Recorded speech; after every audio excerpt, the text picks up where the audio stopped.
আমি আমাদের বাজারে যে কোলগেট টুথপেস্টটা আছে, এটা আমরা অনেকে হয়তো বা ইউজ করি, সেই টুথপেস্টটা আমি দিয়ে দিচ্ছি।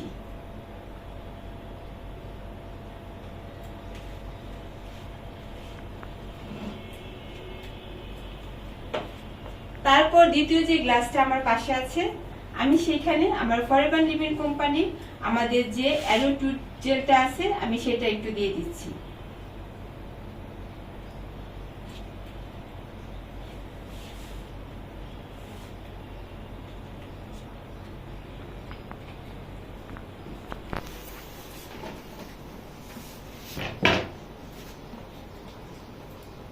এখন এর প্রতিক্রিয়া কি আসতেছে আপনারা নিজেরাই আপনাদের নিজেদের চোখে দেখবেন।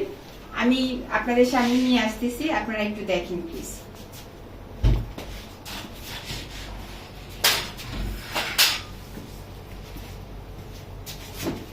আপনি কি দেখতে পাচ্ছেন? এটা আমাদের বাজারের টুথপেস্ট, যেখানে রেখেছি সেখানে আছে, আর আমাদেরটা কি হচ্ছে, পানির সাথে মিশে যাচ্ছে।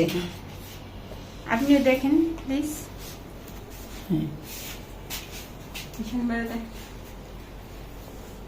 আপনি কি বুঝতে পেরেছেন? এটা আমাদের বাজারের টুথপেস্ট, আর এটা হচ্ছে আমাদের ফরএভার লিভিং কোম্পানির টুথপেস্ট। দুইটার মধ্যে পার্থক্য বুঝতে পারছি আমি। থ্যাংক ইউ সো মাচ আপনাদের সময় নষ্ট